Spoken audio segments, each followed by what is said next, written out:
cidade que iremos apresentar hoje conserva muitos dos antigos costumes e expressa sua cultura através das manifestações folclóricas. Além disso, a cidade abriga o maior conjunto arquitetônico tombado do estado de São Paulo. Conheça agora um pouco mais desse lugar tido por muitos como o último reduto da cultura caipira, a cidade de São Luís do Paraitinga.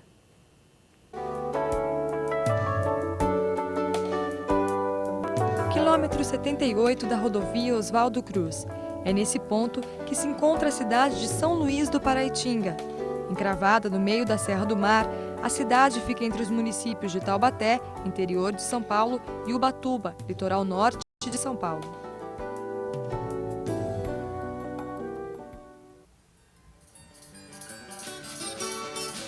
Fundada em 1769, a cidade recebeu o nome de São Luís e Santo Antônio do Paraitinga.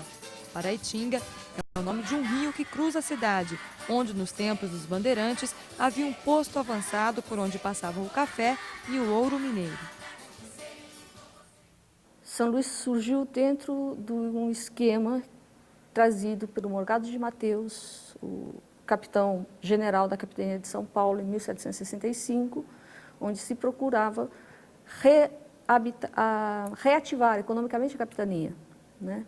E essa reativação da capitania passava pela fundação de diversas vilas, né? Então, a partir de 1765, são criadas muitas vilas na capitania de Santo Amaro, São Vicente, que era a capitania de São Paulo já naquela época, né? Algumas dessas vilas não vingaram, mas outras vingaram. É o caso de São Luís do Paraitinga.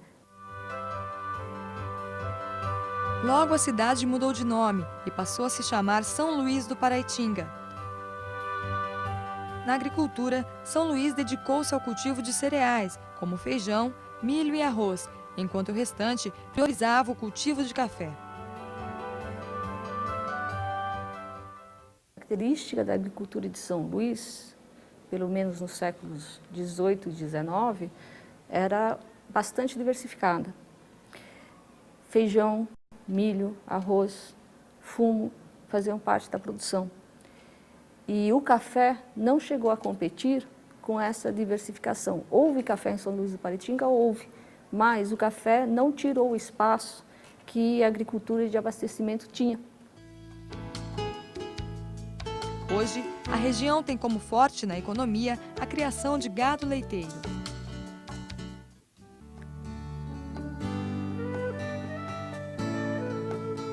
Nos afastamos do centro da cidade à procura de fazendas do tempo colonial. Encontramos uma das mais antigas da região, a Fazenda Boa Vista. Construída em 1852, a Casa Grande impressiona pelo tamanho. São 70 janelas espalhadas por toda a casa. Apesar da má conservação, a fazenda representa um rico patrimônio histórico. Vários objetos da casa dos tempos áureos do café têm aproximadamente 150 anos. Esse aqui era um descascador de café manual, de descascar café. Então, só virava o café aqui e virava para descascar o café. Descascador manual. Quanto tempo? Tem uns 100 e poucos anos.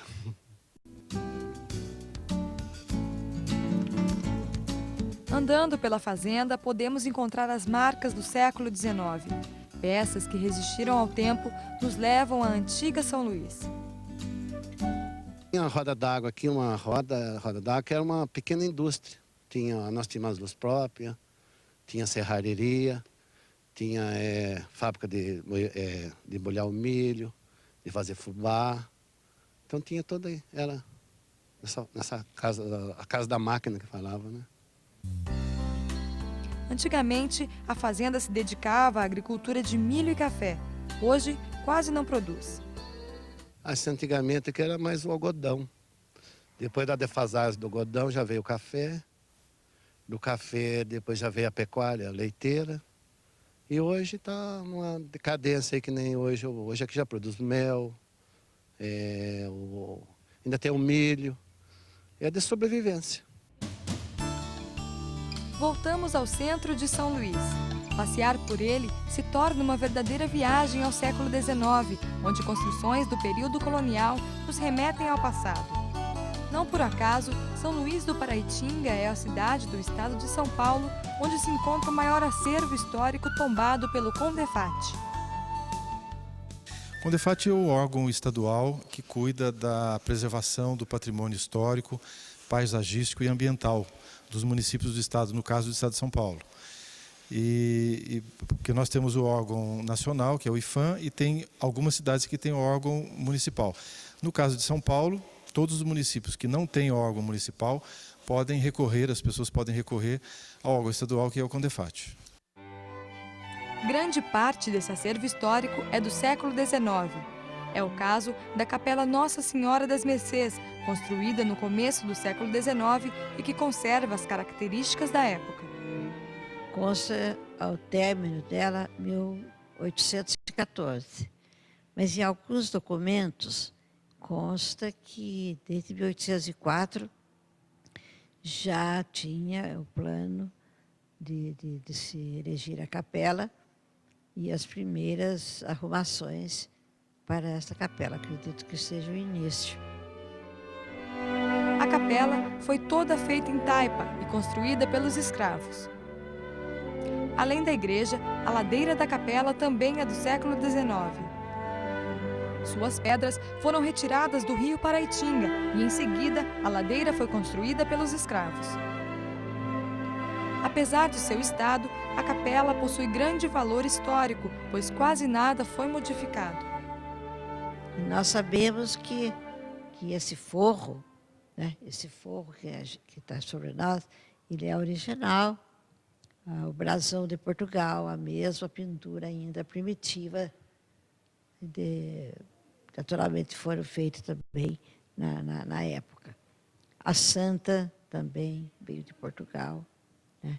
A Senhora das Mercês e o altar também. Além disso, o sino da capela ainda é o mesmo, desde quando foi construída em 1814. Mas alguns problemas de manutenção comprometem sua conservação, podendo apagar as marcas que fazem parte da história do país. Nós estamos precisando de muita ajuda para recuperar. Em muitas goteiras, bastante goteiras, como você vê, ela cai aqui no altar e ela passa por todo o assoalho aqui, manchando todo o assoalho. E a gente está precisando que alguém nos acuda aqui, né? Outro local da cidade que impressiona pela beleza é a Igreja do Rosário, também construída no século XIX. Suas paredes foram feitas com taipa de pilão. Atualmente, a igreja encontra-se fechada para visitações públicas, mas sua fachada e seus vitrais podem ser apreciados pelos visitantes.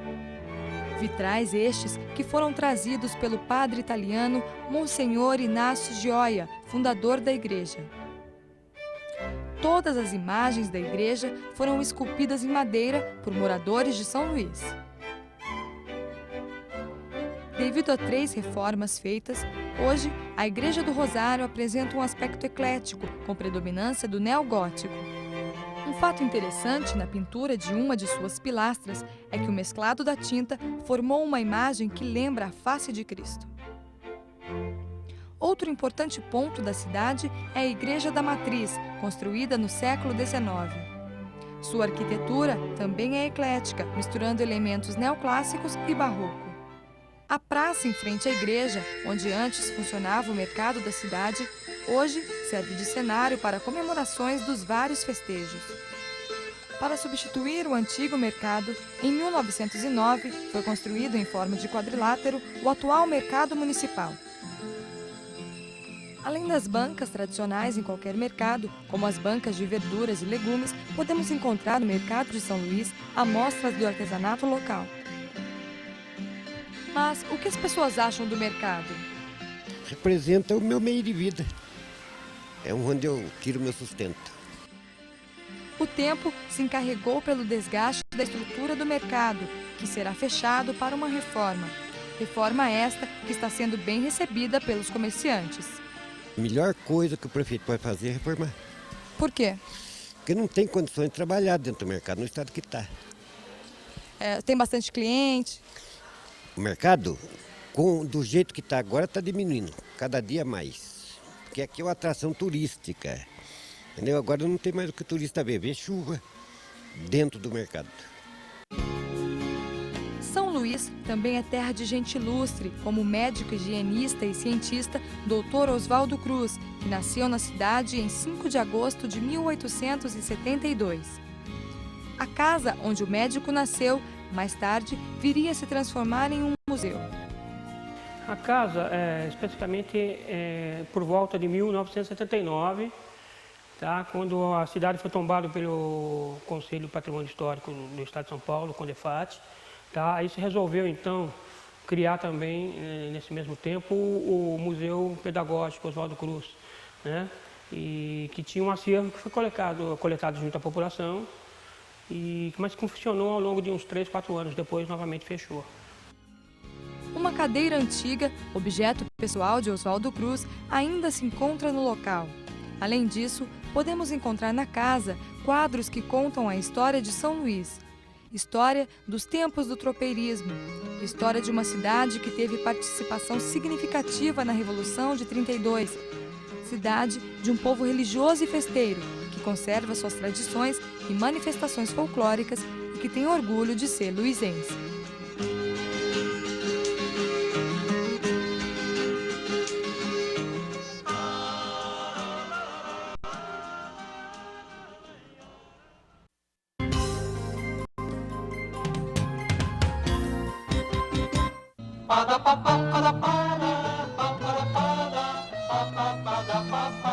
Um pequeno ateliê da cidade guarda um casal de bonecos bem conhecido dos moradores.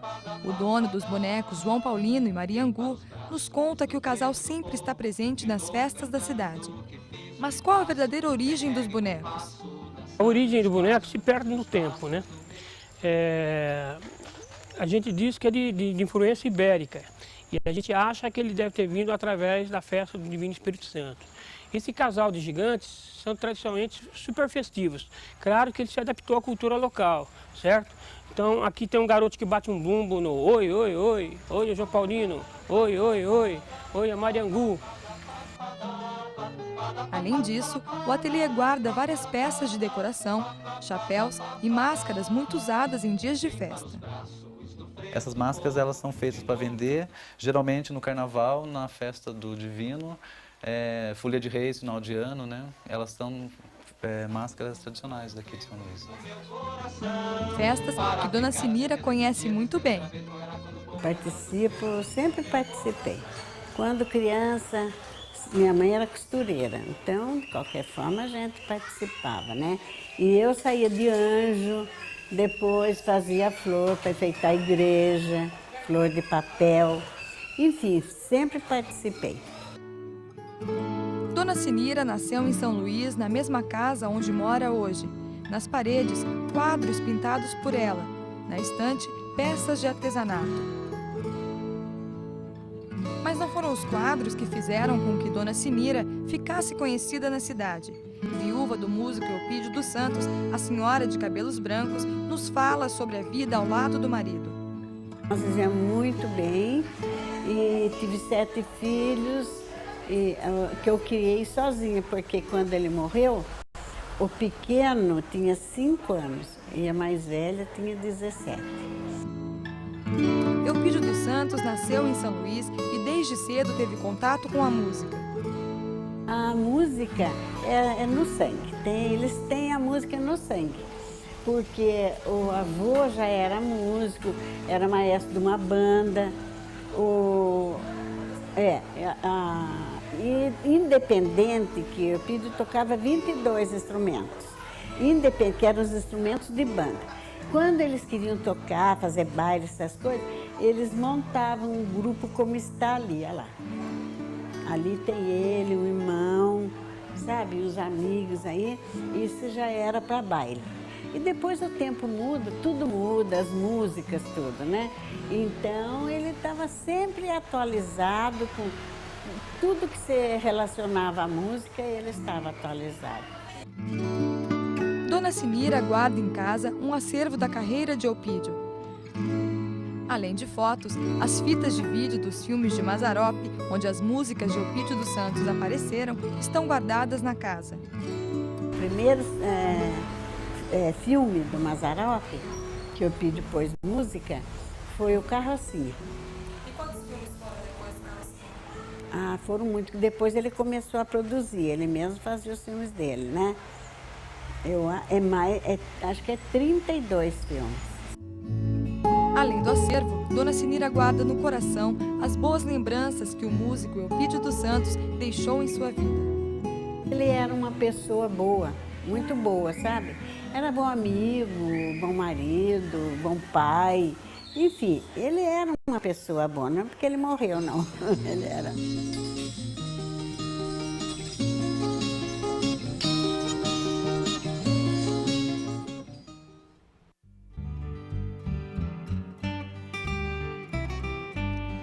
Flora, fauna, cachoeira.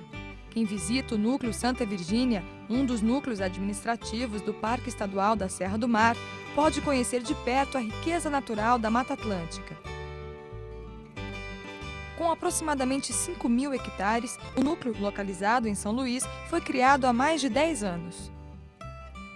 Ele foi criado em 1989 e de lá para cá começou o processo de implantação desta área. O núcleo abriga cerca de 5.000 hectares de vegetação nativa, além dos recursos hídricos. São 17 cachoeiras que se espalham pelos rios protegidos pelas florestas e que são fonte de água pura.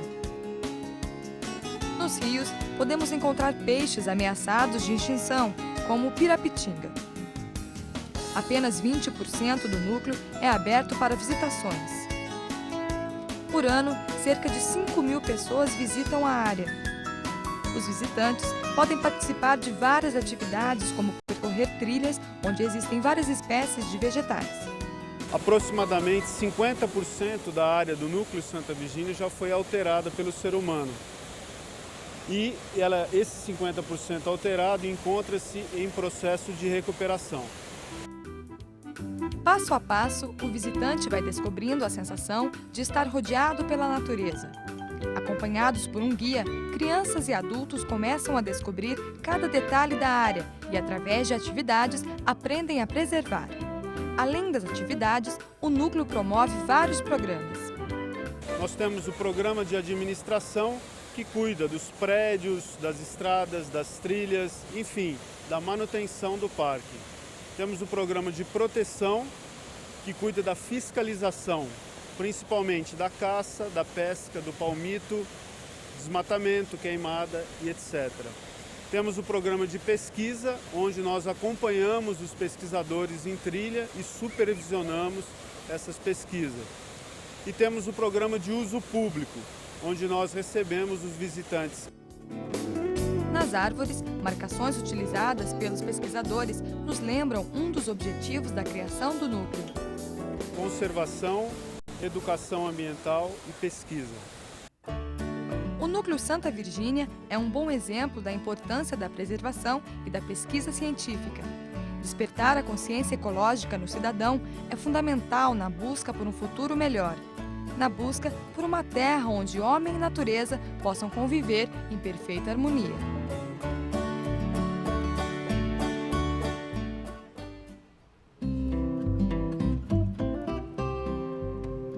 São Luís do Paraitinga hoje tem aproximadamente 10.000 habitantes, espalhados em uma área de 737 km², separados em área central e rural. Ainda conserva muitos costumes do século passado, que na maioria das cidades paulistas já se perderam. Os prédios coloniais não são apenas para render elogios dos visitantes, mas sim templos herdados para a continuidade da história. O último reduto de Caipiras, como é conhecida São Luís, além de conservar a arquitetura típica do passado, conserva uma cultura de interior, de uma gente que adora os lugares que frequenta. Eu frequento o mercado porque o mercado aqui é um mercado tradicional e aqui eu encontro muitos amigos meus da roça, inclusive como você vê aí, ó, tem bastante verdura, abóbora e outros cereais, tudo que vem da roça. E a gente negocia aqui nesse mercado, eu tenho muito amigo aqui, as coisas aqui é mais barato, tudo sem agrotóxico, coisas fresquinhas. Então o mercado aqui é muito bom, então eu frequento por causa disso. E vários amigos que eu tenho aqui, as amizades. Vem trocar uma prosa. Isso, trocar uma prosa, fazer uns negócios aí, ganhar uns boi. E é muito gostoso aqui em São Luís. Cidade de forte influência católica, São Luís do Paraitinga mistura manifestações culturais dos escravos com rituais católicos. Entre outras, a Festa do Divino, realizada 50 dias após a Páscoa, reflete essa herança católica. A Festa do Divino é a festa de Pentecoste, né? A criação da Igreja Católica. E a maior festa da nossa fé. E ela é muito tradicional aqui para nós e muito participada. Mas em São Luís existem muitas festas e que o povo faz questão de participar. Todas as festas, porque São Luís tem 200 festas por ano. E a gente, sempre que pode, participa tantas quanto a gente pode, né? Terra que tem como padroeiro São Luís, bispo de Tolosa, e que em sua homenagem foi erguida a Igreja Matriz. Terra de uma gente simples, que carrega consigo a musicalidade e o jeito caipira. Terra preferida de Mazzaropi. Terra de personalidades como o sanitarista Oswaldo Cruz e Eupídio dos Santos. Terra de uma gente que se orgulha de seus costumes e constrói largos em homenagem à própria cultura. Terra de uma gente hospitaleira que cultiva suas raízes e deixa saudade em seus visitantes.